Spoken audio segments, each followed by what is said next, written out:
मंच को नमन करता हूँ, आप सभी लोगों को प्रणाम निवेदित करता हूँ और इस कार्यक्रम में उपस्थित गिनती के 5 सरदार समाज के लोगों को विशेष प्रणाम करता हूँ। विशेष प्रणाम उनको इसलिए करता हूँ कि आज अगर सनातन धर्म जिंदा है तो इस कौम की वजह से ही जिंदा है।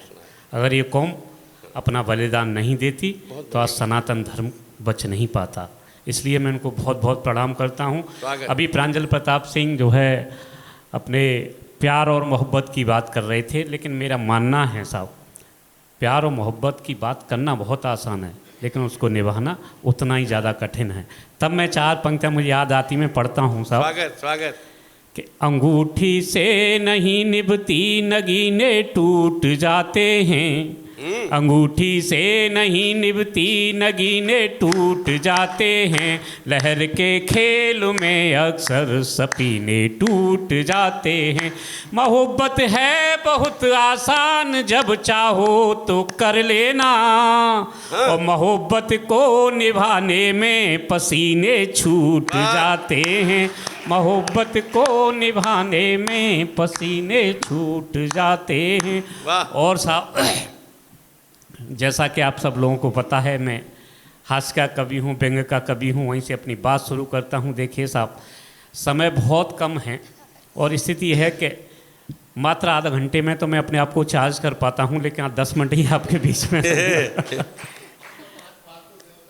हाँ, देखिए साहब, आजकल के बच्चे बड़े ही समझदार हैं। ऐसा है राहुल, समझदार लोग पहले से ही चार्ज करके आते हैं तो बड़े अजीबो गरीब जवाब भी देते हैं साहब। मेरा एक बच्चा है जो कॉन्वेंट में पढ़ता है, एक दिन स्कूल से छुट्टी होकर के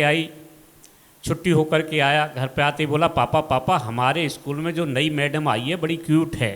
मैंने बच्चों को समझाया, बेटा मैडम माँ के समान होती है, ऐसा नहीं कहते। अब बच्चे का जवाब सुनना, आनंद लेना। मैंने कहा, बेटे मैडम माँ के समान होती है ऐसा नहीं बोलते हैं। बच्चा बोला, चुप रहो, तुम तो हर समय अपनी जुगाड़ में रहते हो। वाह वाह। एक मेरा मित्र है साहब, सुबह उठेगा, लोटे में पानी बढ़ेगा और पत्नी के मुंह पे छिड़क देगा। एक दिन उसके पिताजी ने देखा, पिताजी ने कहा, बेटा ये बता, बहू के मुंह पर तू रोज़ पानी छिड़कता है, कौन सा टोटका करता है? तो उसका जवाब सुनना साहब, आनंद लेना। उसने कहा कि पिताजी टोटका वोटका कुछ नहीं है, असल में मैं सब्जी मंडी गया था तो सब्जी वाला कह रहा था कि पानी छिड़कने से माल ताज़ा बना रहता है। इतना सुनते ही उसके पिताजी ने 2-3 तमाचे उसके गाल में दिए और बोले, बेवकूफ, मुझे इतनी देर से बता रहा है, अगर पहले बता दिया होता तो मेरा ही माल बासा क्यों होता। वाह वाह वाह वाह वाह वाह। अभी अतुल पुंडीर जी कविता पढ़ रहे थे साहब, मैं एक दिन इनके घर पे गया, इनका लड़का मुझे बाहर ही खड़ा मिल गया। मैंने कहा, बेटा पिताजी हैं? बोला, कौन से वाले? अरे वाह। मैंने कहा, बेटा कितने पिताजी हैं? बोला, लिखित पढ़त में तो 5 हैं। मैंने कहा, तुम्हारे 5 पिताजी हैं? कि अंकल ताज्जुब क्यों मानते हो, आपके गिनाऊंगा तो पूरे 6 बैठेंगे। तो मैंने गिना। अब बच्चे का जवाब सुनना, आनंद लेना साहब। मैंने कहा, गिना भाई। तो उसने नाम गिनाना शुरू किया। ये बताओ, परमपिता परमात्मा सबका पिता है या नहीं है? मैंने कहा है। आपके अपने पिताजी, तुम्हारे पिताजी हैं या नहीं है? मैंने कहा हैं। अपनी पत्नी के पिताजी से क्या कहते हो? मैंने, पिताजी कितने हो गए? मैंने कहा 3। चौथा बताऊं? मैंने चौथा बता। चौथे राष्ट्रपिता महात्मा गांधी। और 5वां बताऊं? और 5वें का आनंद लेना साहब थोड़ा सा, और आपको लगेगा ठीक ठाक सी बात है, थोड़े तालियां खोलना। 5वां बताऊं? मैंने, बता, जब गाय हमारी माता है तो सांड कौन हुआ? और 6वें की बात आप तक पहुंचती है तो थोड़ा सा ने तालियों का घनत्व और बढ़ाना साहब। बोला, 6वां बताऊं? मैंने कहा बता। कि भाई अंकल जी, जब अपनी कहीं दबती है, कहीं फंसती है तो गधे को भी बाप बना लेते हैं कि नहीं बना लेते हैं? भाई वाह। देखिए साहब, मेरे नगर में एक दिन नुमाइश लगी। नुमाइश में एक रेल वाला खिलौना मैं बच्चे के लिए ले आया।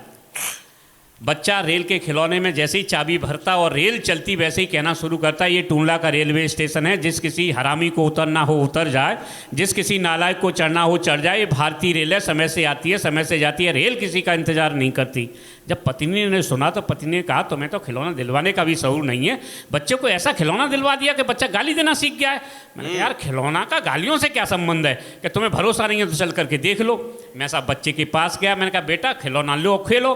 बच्चे ने साहब साहब रेल वाला खिलौना उठाया और चाबी भरी, और जैसे ही रेल चली बच्चा कहने लगा ये टूंडला का रेलवे स्टेशन है, जिस किसी सज्जन को उतरना हो उतर जाए, जिस किसी महानुभाव को चढ़ना हो चढ़ जाए, ये भारतीय रेल है, समय से आती है समय से जाती है, रेल किसी का इंतजार नहीं करती। बच्चा साहब आधा घंटे तक खिलता रहा, उसने कोई किसी भी तरह की कोई गाली नहीं दी।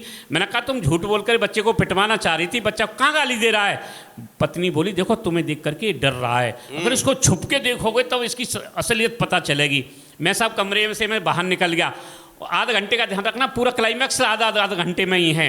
मैं साहब कमरे से बाहर निकल गया, जैसे ही बच्चे ने देखा पापा मम्मी कमरे से बाहर हो गए, तैसे उसने अपना रेल वाला खिलौना उठाया और चाबी भरी, और जैसे ही रेल चली वो कहने लगा ये टूंडला का रेलवे स्टेशन है, जिस किसी हरामी को उतरना हो उतर जाए, जिस किसी नालायक को चढ़ना हो चढ़ जाए, ये भारतीय रेल है, समय से आती है समय से जाती है, रेल किसी का इंतजार नहीं करती, वैसे भी एक उल्लू के पट्टे के चक्कर में आधा घंटा देरी से चल रही है। वाह वाह, कितना अच्छा बेटा है तुम्हारा। देखिए साहब, बेटा इसकी नहीं आवाज़ बढ़ा देती, वो पिताजी का बेटा है। देखिए साहब, यहाँ आज नौजवान बहुत कम संख्या में हैं, मेरी बड़ी पीढ़ी के लोग बैठे हुए हैं, तो मैं चाहता हूँ बड़ी पीढ़ी के लोगों की ही बात मैं अपनी उस कविता में करूँ। ये बात मत कहो, ये हमें भी बुरी लगती है, सब नौजवान हैं यहाँ। हमारे देश में कोई बूढ़ा नहीं होता।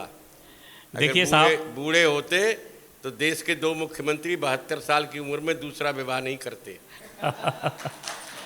बाकी विदेशियों की बात नहीं करता, मैं साहब महात्माओं पर आक्रमण नहीं करता। जब जवान था तो मैं भी खूबसूरत था, खूबसूरत तो खैर आज भी हूँ।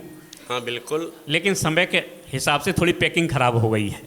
जब मैं खूबसूरत था तो तमाम तरह का सौंदर्य हमारे आगे पीछे घूमता था, कुछ ऐसा सौंदर्य होता था जिसके पीछे हमें भी घूमना पड़ता था। उस समय की जो स्थितियां हैं आज परिस्थितियों में बदल गई। मेरी बड़ी पीढ़ी के लोग, उनके लिए समर्पित करता हूं इन 4 पंक्तियों को। आनंद लेना साहब कि जवानी में लगता था कि अपना सा कोई दिलदार नहीं है, जवानी में लगता था कि अपना सा कोई दिलदार नहीं है, मोहब्बत धोखा है इसमें सच्चा प्यार नहीं है, मोहब्बत धोखा है इसमें सच्चा प्यार नहीं है, और उम्र के उस पड़ाव पर आ चुके हैं हम, अब तो कोई राखी बांधने को भी तैयार नहीं है, अब तो कोई राखी बांधने को भी तैयार नहीं है। और लड़कियों के बीच में साहब अपनी क्या वैल्यू रह गई है कि सहेलियों में किलोल कर चली जाती है, दोस्तों में रस घोल कर चली जाती है, और हम पीछे मुड़कर भी देख तो चाचा जी नमस्ते बोलकर चली जाती है।